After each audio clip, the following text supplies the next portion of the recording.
ആരിസ് മൗലവിയോട് ഒരു ചോദ്യം കൂടെ ഉണ്ട്. ഞാൻ 5 നേരം നമ്മൾ എല്ലാം നിറവേറ്റുന്നു, എന്നാൽ അശ്ലീലത കാണുന്നത് ഒരു കാലക്കേട് പോലെ എന്നെ പിടികൂടിയിരിക്കുന്നു. ഈ വിപത്ത് എന്നെ വിട്ടുമാറുന്നില്ല. രക്ഷപ്പെടാനുള്ള വഴികൾ തേടുന്നു.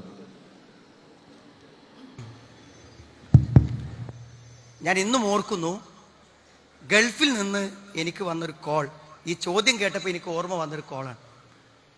വളരെ മോശപ്പെട്ടൊരു ജീവിതാവസ്ഥയിൽ നിലനിന്നിരുന്ന ഒരു വ്യക്തിയാണ്.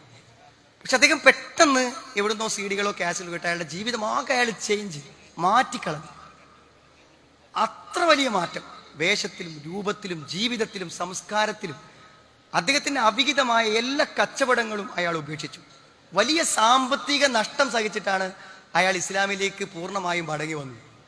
പക്ഷെ അദ്ദേഹം പറയുന്നത്, ഞാൻ എൻ്റെ ഭാര്യ അറിയാതെ അവിഹിതമായി ജീവിച്ച കാലഘട്ടത്തിൽ രാത്രി 1 മണി സമയമാകുമ്പോൾ ഞാൻ ഉണർന്നിരിക്കും, ഞാൻ കമ്പ്യൂട്ടർ ഓണാക്കും, അശ്ലീലങ്ങൾ കാണും. എനിക്ക് എൻ്റെ തിരിച്ചുവരവിൽ എല്ലാം എനിക്ക് അവസാനിപ്പിക്കാൻ പറ്റും. പക്ഷെ ഇപ്പോൾ വളരെ കൃത്യമായി തഹജ്ജുദ് പോലും നമസ്കരിക്കുന്ന എനിക്ക് ഈ അശ്ലീലത്തെ അവസാനിപ്പിക്കാൻ പറ്റുന്നില്ല. നിങ്ങളൊരു ഉപദേശം പറഞ്ഞു തരൂ എന്ന് പറഞ്ഞ് എന്നെ വിളിച്ച് ഞാൻ ഓർക്കുന്നു. അത്ര വലിയ അഡിക്ഷൻ ഈ വൃത്തികെട്ട അശ്ലീലങ്ങൾ, പ്രത്യേകിച്ച് സെക്സ്, രതിവൈകൃതങ്ങൾ ആസ്വദിക്കുന്ന, അതിൻ്റെ മൂവി ആസ്വദിക്കുന്ന ആളുകൾക്ക് അത് വളരെ ഗുരുതരമായി നമ്മുടെ ജീവിതത്തെ അതിന് അഡിക്റ്റ് ആക്കും. അയാൾ പറയുന്ന ആ സമയം പോലും, ആ 1 മണി സമയമാകുമ്പോൾ ഞാൻ ഉണരും, എനിക്കത് കണ്ടെങ്കിലേ പിന്നെ ഉറങ്ങാൻ പറ്റുള്ളൂ. അതിൻ്റെ ഒരു അയാളുടെ ഒരു അടിമത്വം നോക്കൂ നിങ്ങൾ.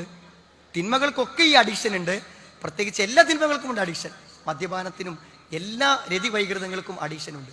ഞാൻ പറയുന്നത് ഏറ്റവും വലിയ പരിഹാരമാർഗം, അതായത് അത്തരം മൂവികൾ കാണുന്നവർക്കുള്ള ഏറ്റവും വലിയ പരിഹാരമാർഗം, ചെറുതാകട്ടെ വലുതാകട്ടെ സെക്ഷൽ ആയിട്ടുള്ള ലൈംഗികമായിട്ടുള്ള എന്തെങ്കിലും കാഴ്ചകൾ ഒരിക്കലും നമ്മുടെ കണ്ണിൽ പെടാതെ കണ്ണിനെ നിയന്ത്രിക്കാം. കണ്ണ് എന്ന ക്യാമറയിലൂടെ മനസ്സിലേക്കൊരു ചിത്രം ചെല്ലുന്നതോടുകൂടെ ഹൃദയത്തിലെ ആ അവിശുദ്ധത്തിന്റെ ലോകം ഓപ്പൺ ചെയ്യും. പിന്നെ നമ്മൾ ആ ലോകത്തെ കണ്ട് മയങ്ങി വീഴും. യാതൊരു സംശയം. അത് നോക്കരുത്, നോക്കൂല. ഒരു കടയിൽ തൂങ്ങിക്കിടക്കുന്ന ഒരു സിനിമാ മാസികയുടെ മുഖചിത്രത്തിൽ ആ കാറ്റത്ത് മാറി മറിഞ്ഞു പോകുന്ന ഒരു വൃത്തികെട്ട ഒരു പാതി നഗ്നയായ ഒരു സ്ത്രീയുടെ, അല്ലെങ്കിൽ റോഡരികിൽ സ്ഥാപിച്ച ഒരു പരസ്യത്തിലേക്ക് പോലും ഞാൻ നോക്കൂലാൻ തീരുമാനിക്കും. അശ്ലീലങ്ങളിലേക്ക് നോക്കാതിരിക്കുക. കുല്ലിൽ മുഅ്മിനീൻ യഗ്ളൂ മിൻ അബ്സാരിഹിം വയഹ്ഫളൂ ഫുറൂജഹും. കണ്ണുകളെ താഴ്ത്ത, മുഖ്യസ്ഥാനങ്ങളെ സൂക്ഷിക്കുക. ദാലിക അസ്കാ ലഹും. അതാണ് അവർക്ക് ഏറ്റവും പരിശുദ്ധമായത്. നോക്കൂലാൻ തീരുമാനിക്കുക. ഒരു തെറ്റായ നിലക്ക് ഒരു അന്യ സ്ത്രീയിലേക്കോ ഒരു അന്യ ചിത്രത്തിലേക്കോ നോക്കും. ഇപ്പൊ നോക്കൂ, നിങ്ങൾ ഗെയിംസ് നടക്കുന്ന സമയമാണ്. പത്രത്തിൽ ഗെയിംസിന്റെ പേജിനെടുത്താൽ സ്പോർട്സിൽ പത്രക്കാർ പ്രൊജക്റ്റ് ചെയ്യുന്നത് ആ താരങ്ങളുടെ നഗ്നതയും സെക്സും ആളുകളെ കാണിച്ചു കൊടുക്കുന്നതിലാണ് അവരുടെ മത്സരം. ഫോട്ടോകളെ എടുക്കുന്നവന്റെ മനസ്സിൽ പോലും ആ രോഗത്തിന്റെ നിഴല് നമുക്ക് കാണാൻ പറ്റും. ഈ ലോകത്ത് ജീവിക്കുമ്പോൾ കണ്ണടച്ച് നടക്കണമെന്ന് ഞാൻ പറയുന്നില്ല. കണ്ണുകളെ താഴ്ത്താൻ നമ്മൾ എന്തായാലും ശീലിച്ചാലേ പറ്റൂ. നോട്ടങ്ങൾ അധികരിക്കും തോറും അതിലേക്ക് വരും. ഇവിടെ ചർച്ചയ്ക്ക് വരാത്തതാണ് സ്വയംഭോഗം. പലപ്പോഴും ഒരു ചെറിയ പ്രായം കഴിയുമ്പോഴേക്കും വന്നിരുന്ന ഏറ്റവും അധികം നമ്മുടെ ചെറുപ്പക്കാരിൽ പടർന്നു പിടിച്ച ഒന്നാണ് സ്വയംഭോഗം. സ്വയംഭോഗം നിർത്താൻ എന്താണ് വഴി എന്ന് ചോദിക്കുമ്പോൾ നമ്മൾ പറയാനുള്ളത്, സ്വയംഭോഗം നടത്തുന്ന ഒരാളെ മനസ്സിൽ ആ സ്വയംഭോഗത്തിന് ഒരു ചുമർ ചിത്രം വേണം. ആ ചുമർ ചിത്രം ഏതാണ്?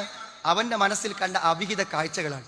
ഒരവിഹിത കാഴ്ചയും ഇല്ലാതെ മനസ്സ് സംശുദ്ധവും ശൂന്യവുമാണെങ്കിൽ ഒരിക്കലും അവിഹിതമായ ഒരു പ്രകൃതി വിരുദ്ധമായ ഒരു വൈകാരികതയ്ക്ക് അവന്റെ ശരീരാവയവങ്ങളെ സജ്ജമാക്കാൻ അവന് പറ്റില്ല, ഒരിക്കലും പറ്റില്ല.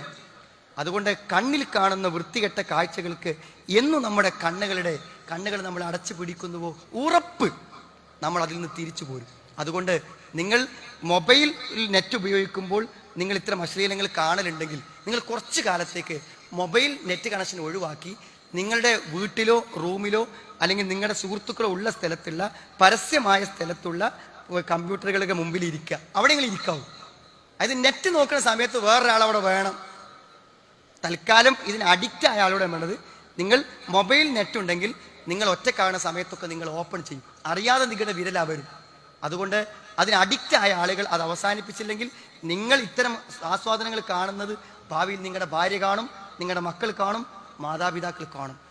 ചില മാതാപിതാക്കൾ വിളിച്ച് കരയും, എൻ്റെ മോൻ അങ്ങനത്തെ ഒരു കാഴ്ച കാണുന്നുണ്ട് എന്ന്. ഉസ്താദ് എനിക്ക് വിശ്വസിക്കാൻ പറ്റുന്നില്ല. പക്ഷേ ഞാൻ ഹിസ്റ്ററി നോക്കുമ്പോൾ അവൻ ശരിക്കും അത്തരം മൂവികൾ, അവൻ കണ്ട മൂവി എനിക്ക് ചിന്തിക്കാൻ പോലും പറ്റില്ല. ഞാനത് ഓപ്പൺ ആക്കി അപ്പം തന്നെ ക്ലോസ് ചെയ്തു. എൻ്റെ മകൻ എങ്ങനെ അത് കാണാൻ പറ്റി, അവൻ എങ്ങനെ മാറ്റിയെടുക്കാൻ പറ്റും? അറിയും, ഒരു നാൾ അറിയും. നിങ്ങളുടെ മാതാപിതാക്കൾ അറിയും, ഭാര്യ അറിയും, മക്കൾ അറിയും. കാരണം അഡിക്ഷനാണ്, പിൻവാങ്ങാൻ പറ്റൂല. പിൻവാങ്ങണമെങ്കിൽ ഇപ്പോൾ തീരുമാനിക്കണം. നമ്മൾ തീരുമാനിച്ചാൽ നമുക്ക് പറ്റും. അതുകൊണ്ട് ചെറുതാവട്ടെ വലുതാകട്ടെ, നഗ്നമായ നമ്മുടെ മനസ്സിൽ ഇത്തരം രോഗങ്ങളെ ഉദ്ദീപിപ്പിക്കുന്ന കാഴ്ചകൾക്ക് നേരെ കണ്ടടക്കുക. ഒന്നാമത്തെ പരിഹാരം അതാണ്. അത് ചെയ്യാൻ നമുക്ക് പറ്റുമെങ്കിൽ തീർച്ചയായും നമുക്ക് അതിൽ നിന്ന് വരാൻ പറ്റും.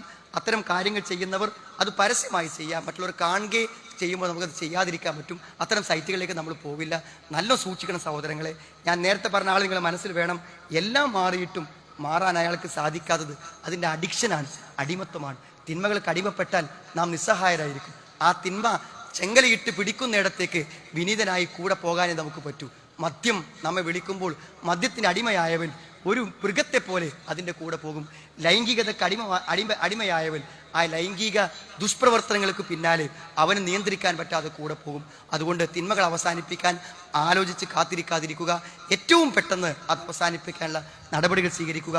അള്ളാഹുവോട് പ്രാർത്ഥിക്കുക. അല്ലാഹുമ്മ ആതി നഫ്സി തഖ്വാഹ വസക്കിഹ വഅൻത ഖൈറു മൻ സക്കാഹ. അല്ലാഹുവേ, മനസ്സിന് നീ സംസ്കരണം നൽകണമേ. മനസ്സിനെ സംസ്കരിക്കാൻ കഴിയുന്നവനാണല്ലോ നീ. അല്ലാഹുമ്മ ഇന്നി അസ്അലുക്കൽ ഹുദ വത്തുഖ വൽ അഫാഫ വൽ ഗിന. അല്ലാഹുവേ, ഞാൻ ധർമ്മനിഷ്ഠയെ, പരിശുദ്ധിയെ, തഖ്വയെ ഞാൻ നിന്നോട് ചോദിക്കുന്നു എന്ന് ആത്മാർത്ഥമായി പറയുക. നിങ്ങൾ പ്രോഫ്കോൺ കഴിഞ്ഞ് വാഹനത്തിൽ കയറി വീട്ടിലേക്ക് എത്തുന്നവരെ നിങ്ങൾ യാത്രക്കാരനാണ്. നിങ്ങളുടെ മനസ്സിൻ്റെ ആത്മാർത്ഥമായ പ്രാർത്ഥനകൾ അള്ളാഹു സ്വീകരിക്കുന്ന ഒരു വേളയാണ് യാത്രാവേള. ഇപ്പോഴും നിങ്ങൾ യാത്രക്കാരാണ്. ഇനിയുള്ള സന്ദർഭങ്ങളിൽ ആത്മാർത്ഥമായ മനസ്സിൽ നിങ്ങൾ നിങ്ങളുടെ ആഗ്രഹങ്ങൾ അള്ളാഹുവോട് പറയുക. നമ്മുടെ നല്ല ധാർമ്മിക രംഗത്തെ നല്ല സ്വപ്നങ്ങളെ സാക്ഷാത്കരിക്കുവാനും മറ്റുള്ളവർ നമ്മളെ കാണുന്നതിനേക്കാളും മാന്യന്മാരായി അകത്തിലും പുറത്തിലും ജീവിക്കുവാനും അള്ളാഹു നമ്മെ അനുഗ്രഹിക്കട്ടെ. അസ്സലാമു അലൈക്കും വറഹ്മത്തുള്ളാഹി. അൽഹംദുലില്ലാഹി വസ്സലാത്തു വസ്സലാമു അലാ റസൂലില്ലാഹി വഅലാ ആലിഹി വസഹബിഹി